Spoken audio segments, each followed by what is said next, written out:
এই সংক্ষিপ্তসারটি read people like a বুক বইটি সম্পর্কে।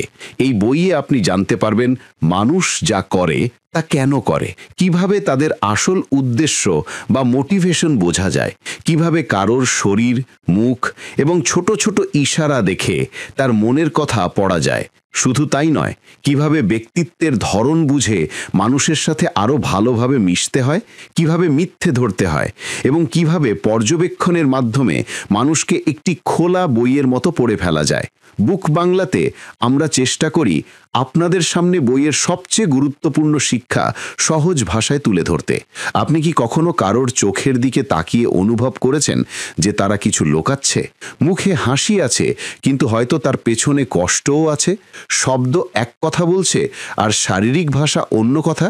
কখনো কখনো আমরা যাদের বছরের পর বছর ধরে চিনি তারাও আমাদের অবাক করে দেয়।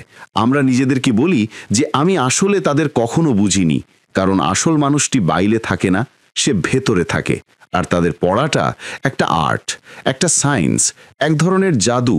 এবার কল্পনা করুন যদি আপনার কাছে কারোর মুখের প্রতিটি হাসির পেছনের গল্প বোঝার ক্ষমতা থাকতো, তাদের কথা বলার ভঙ্গি থেকে তাদের উদ্দেশ্য চেনার ক্ষমতা থাকতো এবং তাদের চোখের এক ঝলক দেখেই তাদের ভয় ও মিথ্যে পড়ার ক্ষমতা থাকতো।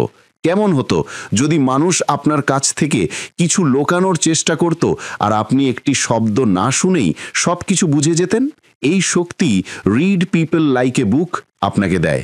এটি শুধু একটি বই নয়, এটি একটি আয়না যা আমাদের দেখায় যে আমরা অন্য মানুষদের সম্পর্কে কতটা কম জানি। যখন একজন ব্যক্তি কথা বলেন তখন তার শব্দগুলো কেবল ওপরের স্তর, কিন্তু আসল অর্থ তার কণ্ঠস্বর, চোখ ও শরীরে লুকিয়ে থাকে। প্রত্যেক মানুষের আচরণ কোনো না কোনো উদ্দেশ্য দ্বারা চালিত হয়, আর এই বইটি আপনাকে সেই অদৃশ্য উদ্দেশ্যগুলো পড়তে শেখায়। ভয়, অহংকার, সেই মুখোশ যা আমরা প্রতিদিন পড়ি। আপনি হয়তো ভাবছেন, এসব কি সত্যিই সম্ভব? আমরা কি গোয়েন্দার মতো মানুষকে ডিকোড করতে পারি? উত্তরটি হলো হ্যাঁ, তবে তার জন্যে আপনার একটি তীক্ষ্ণ দৃষ্টি প্রয়োজন, আর এই বইটি সেই দৃষ্টিকে আরও ধারালো করে তোলে। যখন আপনি রিড পিপল লাইক এ বুক পড়বেন তখন মনে হবে যেন কেউ আপনার চোখ থেকে পট্টি সরিয়ে দিয়েছে। আপনি শুধু দেখতেই শিখবেন না, আপনি অনুভব করতে শিখবেন। আপনার সামনের ব্যক্তির প্রতিটি নড়াচড়া, প্রতিটি বিরতি এবং প্রতিটি দ্বিধায় একটি বার্তা লুকিয়ে থাকে, এবং এখন আপনি তা ধরতে পারবেন। এই বইটি কেবল আপনাকে অন্যকে বুঝতে শেখায় না, বরং নিজেকে ডিকোড করার শুরুও হয়ে ওঠে। সুতরাং আপনি যদি মানুষকে তাদের কথার দ্বারা নয় বরং তাদের ভেতরের সত্য দিয়ে জানতে প্রস্তুত হন, তাহলে এই যাত্রা আপনার জন্য। অধ্যায় 1, আচরণের ভবিষ্যৎ বাক্যকারী হিসেবে মোটিভেশন। আপনি কি কখনো নিজেকে জিজ্ঞেস করেছেন মানুষ যা করে তা কেন করে? কেন কেউ কোনো ছোট বিষয়ে এতটা রেগে যায়? কেন একজন এত শান্ত আর অন্যজন এত অস্থির? কেন একজন অন্যকে সাহায্য করতে ছুটে যায় আর অন্যজন শুধু নিজের লাভের কথা ভাবে?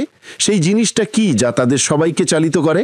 এক অদৃশ্য শক্তি যা কারোর চোখে ভয়ে নিড়ে দেয়, কারোর মুখে হাসি নিয়ে আসে আর কাউকে পুরো পৃথিবীর সাথে লড়াই করার সাহস যোগায়। সেটাই হলো একজন মানুষের মোটিভেশন। আমাদের প্রতিটি কাজের পেছনে সেই লুকানো আগুন। কিন্তু এই মোটিভেশন বাইরে থেকে দেখা যায় না। এটা আমাদের হাতেও নেই, মুখেও লেখা নেই। এটি আমাদের ভেতরে কোনো অসম্পূর্ণ গল্প, কোনো পুরনো অপূর্ণতা, কোনো শৈশবের স্মৃতি, কোনো নিরাপত্তাহীনতার সাথে জড়িত।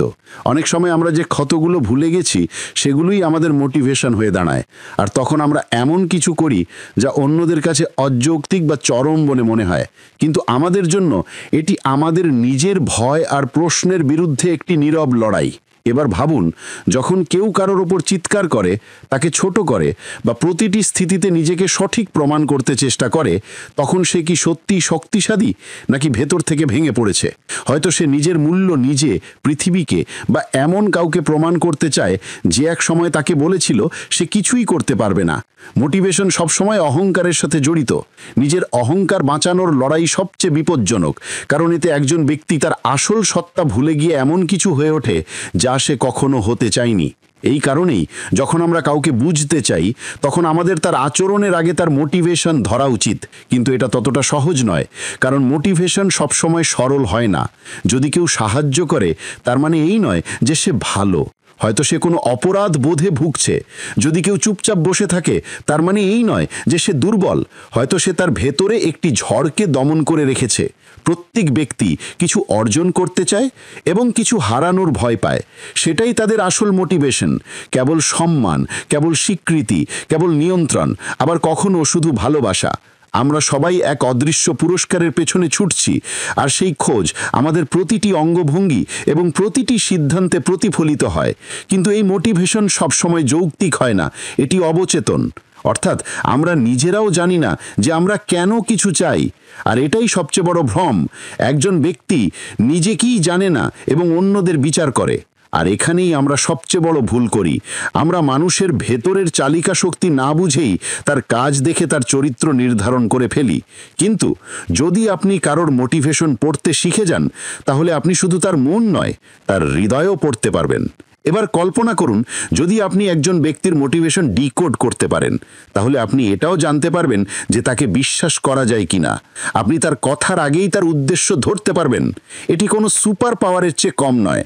আর যখন আপনি এটি করতে পারবেন, তখন আপনি কেবল মানুষকে পড়বেন না, আপনি তাদের বুঝবেন।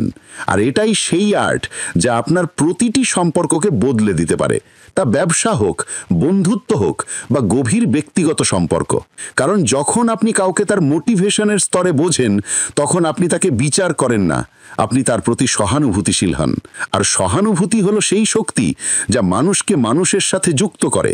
তাই পরের বার যখন কেউ আপনার সামনে থাকবে, হাসবে, কথা বলবে বা চুপচাপ বসে থাকবে, শুধু নিজেকে একটি প্রশ্ন করুন, তার মোটিভেশন কি?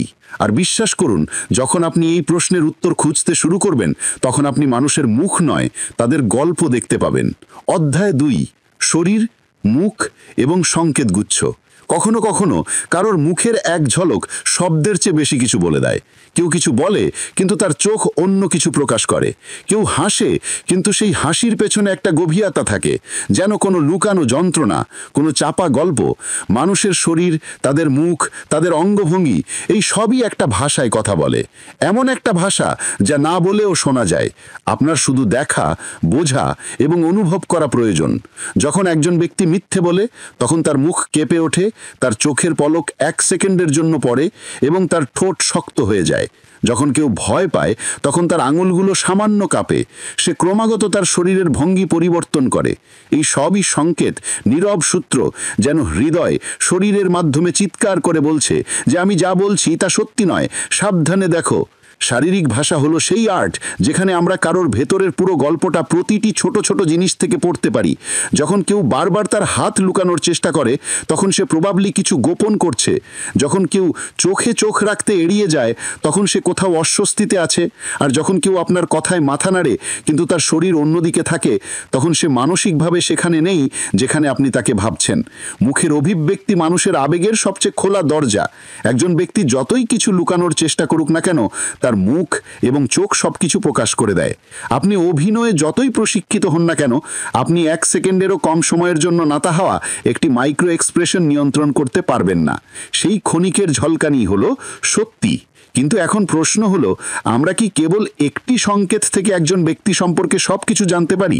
যদি কেউ চোখের পলক ফেলে বা হাসে, তাহলে কি আমাদের বুঝে নেওয়া উচিত সে কেমন মানুষ? একেবারেই নয়। আর এটাই সবচেয়ে বড় ফাঁদ। একটি সূত্র একা কখনো অর্থ দেয় না। আসল অর্থ তখনই বেরিয়ে আসে যখন আমরা সমস্ত সংকেত একসাথে দেখি, একটি সংকেতগুচ্ছ বা ক্লাস্টার হিসেবে। যেমন একটি ছবি শুধু এক রঙে তৈরি হয় না, তেমনি একজন মানুষের আচরণ শুধু একটি অঙ্গভঙ্গি দিয়ে বোঝা যায় না। যদি একজন ব্যক্তি আপনার কথায় হাসে কিন্তু একই সাথে তার শরীর পিছিয়ে যাচ্ছে, তার কাঁধ শক্ত এবং তার চোখ এদিক ওদিক ঘুরছে, তাহলে এই সংকেতগুলো একসাথে আপনাকে বলে যে কিছু একটা গড়বড় আছে। শরীর, মুখ এবং নড়াচড়া একসাথে একটি ক্যানভাস তৈরি করে, এবং সেই ক্যানভাসে যে চিত্রটি তৈরি হয় তাকেই আমরা মানুষের মন বলি। এবার কল্পনা করুন, যদি আপনার কাছে মানুষের অঙ্গভঙ্গি, তাদের অভিব্যক্তি এবং তাদের নড়াচড়া ডিকোড করার ক্ষমতা থাকত। আপনি কেবল মানুষকে বুঝতে পারতেন না, বরং তাদের পরবর্তী পদক্ষেপও অনুমান করতে পারতেন। যেমন কথোপকথনের মাঝে আপনি ধরতে পারবেন যে আপনার সামনের ব্যক্তিটি সত্যবাদী নাকি কূটনৈতিক, অথবা সে আপনাকে পছন্দ করে নাকি শুধু ভান করছে। এই ক্ষমতা কেবল আপনার ব্যক্তিগত সম্পর্ককেই বদলে দিতে পারে না, বরং আপনার পেশাগত জীবনকেও একটি নতুন দিক নির্দেশনা দিতে পারে। এই যাত্রায় সবচেয়ে গুরুত্বপূর্ণ জিনিস হলো ধৈর্য। আপনাকে পর্যবেক্ষণ করতে জানতে হবে এবং সেটাও বিচার না করে। অনেক সময় যা আপনি দেখেন তা আসলে তা নয়, এবং যা আপনি দেখেন না সেটাই আসল। প্রতিটি ব্যক্তির শারীরিক ভাষা আলাদা, তাদের অভিব্যক্তির অভিধান অনন্য। কেউ খুশিতে খুব চুপ হয়ে যায়, কেউ দুঃখেও হাসে। এই জন্যই আপনাকে সূত্রগুলো বুঝতে হবে, কিন্তু কোনো সিদ্ধান্তে ঝাঁপিয়ে পড়তে হবে না। এটি একটি নীরব কথোপকথন যা সব সময় চলছে। আমাদের শুধু শুনতে জানতে হবে। যখন আমরা এটি শুনতে শিখি, তখন আমরা একজন ব্যক্তিকে সামগ্রিকভাবে বুঝতে পারি। শব্দ কখনো কখনো প্রতারণা করতে পারে, কিন্তু শরীর কখনো মিথ্যা বলে না।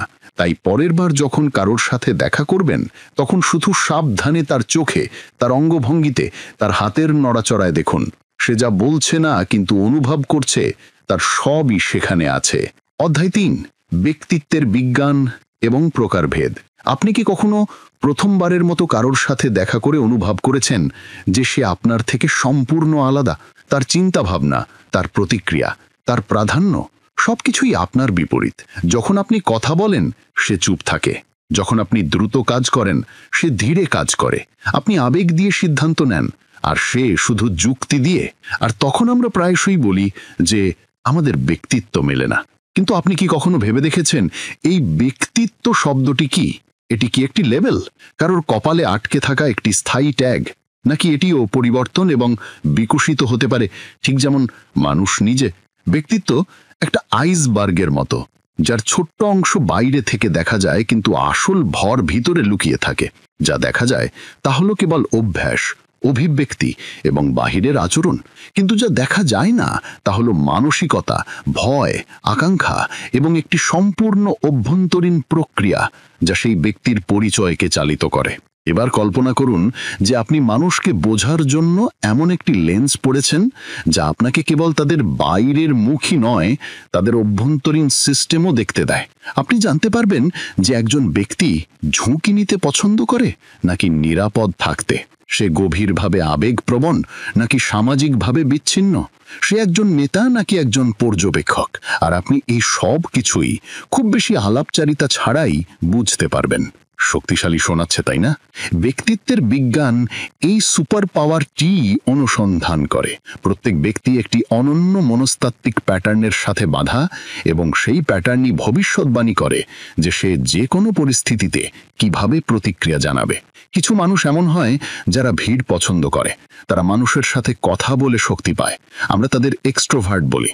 কিন্তু এমনও কিছু মানুষ আছে যারা একা বসে রিচার্জ করে, যারা গভীরভাবে চিন্তা করতে ভালোবাসে, যাদের নীরবতায় একটি জগৎ বাস করে। তারা ইন্ট্রোভার্ট। কিন্তু শুধু এক্সট্রোভার্ট বা ইন্ট্রোভার্ট হওয়াই ব্যক্তিত্ব নয়, এটি কেবল একটি স্তর।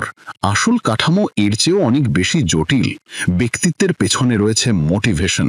কিছু মানুষ স্বীকৃতির জন্য বাঁচে, কিছু স্থিতিশীলতার জন্য, কিছু চ্যালেঞ্জের জন্য, আর কিছু অভ্যন্তরীণ শান্তির জন্য।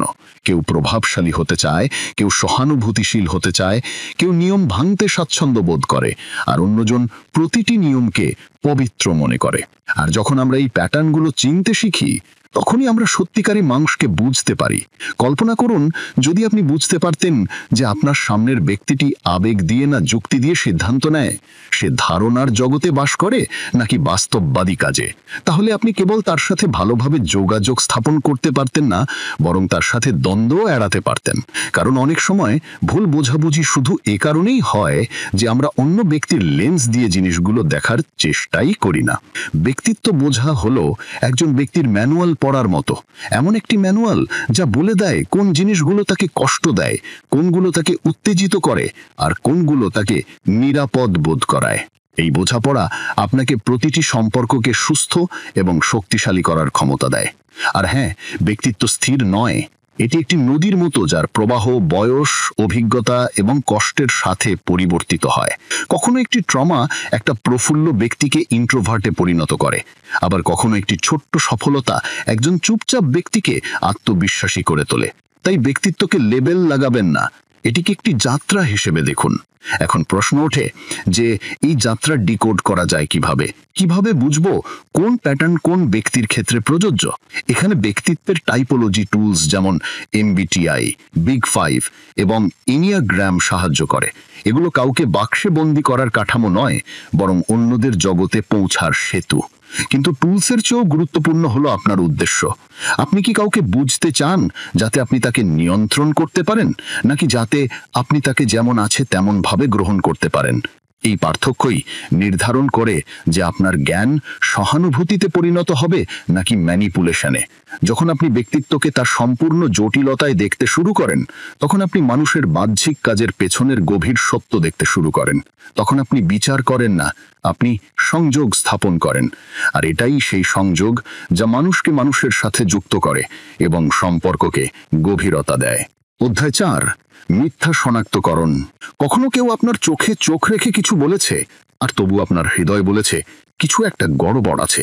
কথাগুলো মিষ্টি ছিল, মুখটা আত্মবিশ্বাসী ছিল, কিন্তু কোনো কারণে ভেতরের কিছু একটা ভাঙতে শুরু করেছিল।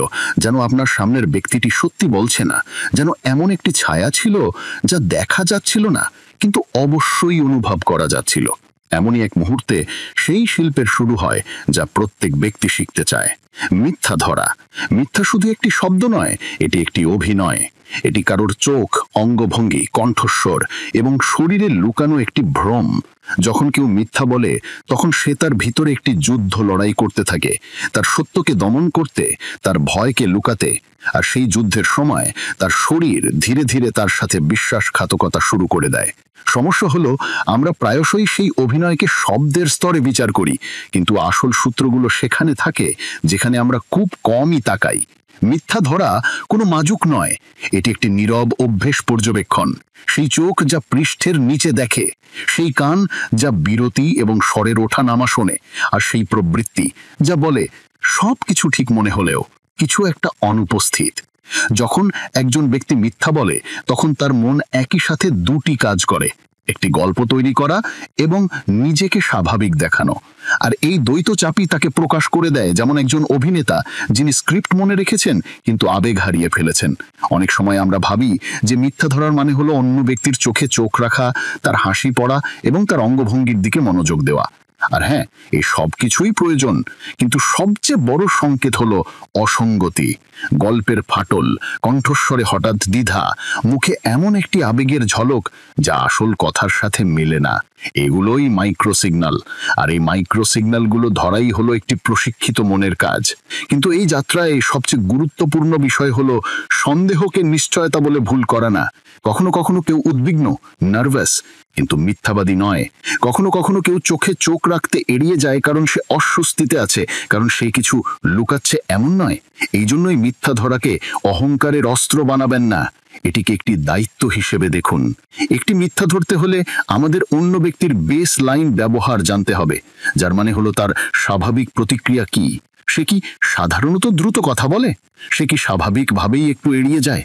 যখন আমরা এটি জানি, কেবল তখনই আমরা বিচ্যুতি ধরতে পারি। কারণ যখন একজন ব্যক্তি মিথ্যা বলে, তখন সে তার কমফোর্ট জোনের বাইরে চলে যায়, আর সেখানেই তার শরীর, তার স্বর এবং তার যুক্তি তাকে ধোঁকা দিতে শুরু করে। আরেকটি শক্তিশালী পদ্ধতি হলো আকস্মিকতার উপাদান। যখন আপনি হঠাৎ এমন একটি প্রশ্ন করেন যা সে আশা করছে না, তখন তার মন এক মুহূর্তের জন্য শূন্য হয়ে যায়। সেই মুহূর্তে তার প্রবৃত্তি তাকে প্রকাশ করে দেয়। সেই মুহূর্ত, সেই বিরতি, সেই দ্বিধা, সেটাই হলো সত্যের আসল দরজা। কিন্তু মিথ্যা ধরা কেবল অন্যদের পড়ার বিষয় নয়, এটি আপনার নিজের ভেতরের স্বচ্ছতাও দাবি করে। কারণ অনেক সময় আমরা সেই মিথ্যাটি ধরতে চাই না যা আমাদের সবচেয়ে বেশি কষ্ট দিতে পারে। অনেক সময় আমরা সেই সত্যকে উপেক্ষা করি যা অন্য ব্যক্তির চোখে স্পষ্টভাবে প্রতিফলিত হয়, শুধু কারণ আমরা আবেগগতভাবে জড়িত। কখনো কখনো মিথ্যা শনাক্তকরণ প্রথমে আমাদের নিজেদের সাথে লড়াই করতে শেখায়, আমাদের অস্বীকার, আমাদের প্রত্যাশা এবং সেই ভ্রমের সাথে যাতে আমরা বাস করছি। এবার কল্পনা করুন, যদি আপনার কাছে আপনার সামনের ব্যক্তির সামান্যতম বিরতি, পরিবর্তনশীল শরীর, হঠাৎ বদলে যাওয়া শ্বাস প্রশ্বাস লক্ষ্য করার ক্ষমতা থাকতো, আপনি কেবল মিথ্যাই ধরতে পারতেন না, বরং সত্যের সন্ধানে নিজেকে আরো সৎ করে তুলতে পারতেন। কিন্তু সবসময় একটি কথা মনে রাখবেন, মিথ্যা শনাক্তকরণ একটি উপহার, কিন্তু যদি এটি ভুলভাবে ব্যবহার করা হয় তবে এটি একটি অভিশাপও হতে পারে। এটিকে শক্তি হিসেবে বুঝুন, কিন্তু এটিকে অহংকার হতে দেবেন না, কারণ কখনো কখনো কারোর মিথ্যাও একটি বেঁচে থাকার কৌশল, এবং এটিকে বিচার করার চেয়ে বোঝা অনেক বেশি গুরুত্বপূর্ণ। তাই পরের বার যখন কেউ হাসি মুখে আপনার চোখে তাকিয়ে বলবে আমি কিছুই করিনি, তখন কথায় প্রভাবিত হবেন না, তার চোখের গভীরে দেখুন। যে সত্য কখনো তার জিহ্বাসে আসবে না, তা হয়তো সেখানেই আছে। অধ্যায় 5, পর্যবেক্ষণের শক্তি ব্যবহার। আপনি কি কখনো ভিড়ের মধ্যে দাঁড়িয়ে সবাইকে চুপচাপ দেখেছেন, কিছু না বলে, কারোর সাথে দেখা না করে, শুধু পর্যবেক্ষণ করেছেন? কারোর মুখ কিছু বলে, আর কারোর হাঁটার মধ্যে একটা ভয় লুকিয়ে থাকে, কারোর অঙ্গভঙ্গিতে আত্মবিশ্বাস প্রতিফলিত হয়, আর কেউ শুধু অন্যদের নকল করছে যাতে ভিড়ে হারিয়ে না যায়। আর সেই নীরবতায়, সেই পর্যবেক্ষণের মুহূর্তে মনে হয় যেন পুরো পৃথিবী কোনো দরজা না খুলেই উন্মোচিত হয়ে যাচ্ছে। পর্যবেক্ষণ, এই শব্দটি যতটা সহজ মনে হয় ততটাই শক্তিশালী। এটি সেই শক্তি যা আমাদের মানুষকে তাদের কথার দ্বারা নয়, বরং তাদের প্যাটার্নের দ্বারা বুঝতে শেখায়। আমরা প্রতিদিন শত শত মানুষের সাথে দেখা করি, কিন্তু আমরা সত্যি কজনকে দেখি? না, দেখা মানে শুধু চোখ দিয়ে দেখা নয়, এর মানে হলো অনুভব করা, বিশ্লেষণ করা, শোষণ করা। অনেক সময় মানুষ কি বলে তা গুরুত্বপূর্ণ নয়, কিন্তু তারা কিভাবে বলে, কোথায় থামে, কতবার শ্বাস নেয়, সেটাই বেশি কিছু প্রকাশ করে। যখন আপনি পর্যবেক্ষণকে একটি দক্ষতা হিসেবে গড়ে তুলতে শুরু করেন, তখন আপনি হঠাৎ অনুভব করেন যে আপনি একটা লুকানো রাস্তা দেখতে পাচ্ছেন। আপনি দেখতে শুরু করেন যে একজন ব্যক্তি কথা বলার সময় ক্রমাগত তার আঙুল মোচড়াচ্ছে, যে কেউ চিবুকে হাত রেখে চিন্তায় মগ্ন, যে কেউ একটি নির্দিষ্ট দিকে পা রেখে বসে আছে। আর তখন আপনি বুঝতে শুরু করেন যে এই সমস্ত অঙ্গভঙ্গি এলোমেলো নয়, এগুলো সূত্র, কারোর মেজাজ, তার মানসিকতা, তার উদ্দেশ্যের সূত্র। কিন্তু পর্যবেক্ষণ আরও গভীর হয়ে ওঠে যখন আমরা শুধু মানুষ নয়, পরিস্থিতি, নীরবতা এবং প্যাটার্নও পড়তে শিখি। যখন আপনি একটি ঘরে প্রবেশ করেন, তখন সেই ঘরের শক্তি অনুভব করতে পারেন। কে উত্তেজনায় আছে, কে প্রভাবশালী, কে অদৃশ্য হয়ে পালানোর চেষ্টা করছে, আপনি সব কিছু বুঝতে শুরু করেন। এটাই সেই মুহূর্ত যখন আপনি উপস্থিত থাকতে শেখেন। আর উপস্থিত থাকার মানে হলো সম্পূর্ণ সচেতন থাকা, আপনার ইন্দ্রিয়কে ধারালো করা, আপনার প্রবৃত্তিকে বিশ্বাস করা। পর্যবেক্ষণের সবচেয়ে আকর্ষণীয় বিষয় হলো এটি আপনাকে একজন নীরব গোয়েন্দা বানিয়ে দেয়। যেমন অপরাধ সমাধানের জন্য সূত্রগুলো একসাথে জোড়া হয়, তেমনি আপনি মানুষের অঙ্গভঙ্গি, মুখের অভিব্যক্তি, কণ্ঠস্বর এবং এমনকি তাদের শব্দচয়ন থেকেও একটা সম্পূর্ণ আবেগীয় মানচিত্র তৈরি করতে পারেন। উদাহরণস্বরূপ, যদি কেউ সবসময় আমি দিয়ে শুরু করে, যেমন আমি এটা করেছি, আমি ওটা করেছি, তাহলে সে হয়তো মনোযোগ আকর্ষণকারী হতে পারে। যদি কেউ কথোপকথনে সবসময় নিরপেক্ষ থাকে, তাহলে সে হয়তো আবেগগতভাবে নিজেকে সুরক্ষিত রাখছে। কিন্তু এর সবচেয়ে বড় চ্যালেঞ্জ হলো ধৈর্য, কারণ পর্যবেক্ষণ কোনো দ্রুত কৌশল নয়, এটি একটি ধীর শিল্প। এমন একটি শিল্প যা প্রথমে আপনাকে চুপ থাকতে শেখায়, কারণ যখন আপনি চুপ থাকেন তখন পৃথিবী কথা বলে, আর যখন আপনি শুনতে শুরু করেন তখনই কেবল আপনি দেখতে শেখেন। পর্যবেক্ষণ লেন্সের মতো, যদি এটি পরিষ্কার থাকে তাহলে আপনি স্পষ্ট সত্য দেখতে পাবেন, কিন্তু যদি এটি বিচারের ধুলো আর পক্ষপাতের ছায়ায় ঢাকা থাকে, তাহলে আপনার চোখ খোলা থাকেও সে কিছু দেখতে পাবে না। তাই পর্যবেক্ষণের সবচেয়ে গুরুত্বপূর্ণ বিষয় হলো নিরপেক্ষতা। কোনো দ্রুত সিদ্ধান্ত নয়, কোনো অতিরিক্ত চিন্তা নয়, শুধু মনোযোগ এবং বোঝাপড়া। অনেক সময় কারোর হালকা হাসির মধ্যে অনুশোচনা লুকিয়ে থাকে, তার হাসির মধ্যে যন্ত্রণা লুকিয়ে থাকে, তার দীর্ঘ নীরবতায় অপরাধবোধ লুকিয়ে থাকে। আর যদি আপনি একজন প্রশিক্ষিত পর্যবেক্ষক হন, তাহলে আপনি সবকিছু পড়তে পারেন যা পৃথিবী দেখে না। আপনি আবেগ ধরতে পারেন, তাদের গভীরতা বুঝতে পারেন এবং কারোর ব্যবহারের পেছনের আবেগ ডিকোড করতে পারেন। এবার কল্পনা করুন, যদি আপনি এই দক্ষতাটি আপনার ব্যক্তিগত জীবনে প্রয়োগ করেন, আপনি জানতে পারবেন আপনার বন্ধু সত্যিই ভালো আছে নাকি শুধু ভান করছে। আপনি বুঝতে পারবেন আপনার সঙ্গী কেন চুপ করে থাকে যখন সে বলে আমি ঠিক আছি। আপনি ধরতে পারবেন আপনার সহকর্মী আপনাকে সমর্থন করে নাকি গোপনে আপনার বিরোধিতা করছে। পর্যবেক্ষণ কেবল আপনাকে স্মার্ট করে না, এটি আপনাকে সংবেদনশীল করে, আর এই সংবেদনশীলতা সম্পর্কে গভীরতা আনে। কারণ যখন আপনি কাউকে পরিবর্তনের ইচ্ছা ছাড়াই বোঝার চেষ্টা করেন, তখন আপনি সত্যিই তাকে তার স্তর এবং জটিলতার সাথে দেখতে পারেন। তাই পরের বার যখন আপনি কারো সামনে থাকবেন, তখন শুধু এক মুহূর্তের জন্য থামুন এবং পর্যবেক্ষণ করুন। তার চোখ কি বলছে, তার ভঙ্গি কি সংকেত দিচ্ছে, সে কি সত্যি স্বস্তিতে আছে নাকি শুধু অভিনয় করছে। এটাই সেই যাত্রা যা পর্যবেক্ষণ দিয়ে শুরু হয় এবং বোঝাপড়ায় গিয়ে শেষ হয়। উপসংহার: অনেক সময় পৃথিবীকে বদলানোর জন্য আমাদের বাইরে তাকাতে হয় না, আমাদের ভেতরে তাকাতে হয়। আর যখন আমরা অন্যদের গভীরভাবে দেখতে শুরু করি, তখন আমরা নিজেদেরও বুঝতে শুরু করি। প্রতিটি হাসি, প্রতিটি নীরবতা, প্রতিটি দৃষ্টি একটি শক্ত গল্প বলে। আমাদের শুধু এটি শুনতে জানতে হবে। এই বইটি আমাদের শেখায় কিভাবে মানুষের মোটিভেশন, শারীরিক ভাষা এবং ব্যক্তিত্ব বুঝে তাদের ভেতরের সত্যকে জানা এবং গভীর সম্পর্ক তৈরি করা যায়। এই ছিল রিড পিপল লাইক আ বুক এর মূল শিক্ষা। আরও বইয়ের সংক্ষিপ্তাসার পেতে চোখ রাখুন বুক বাংলাতে।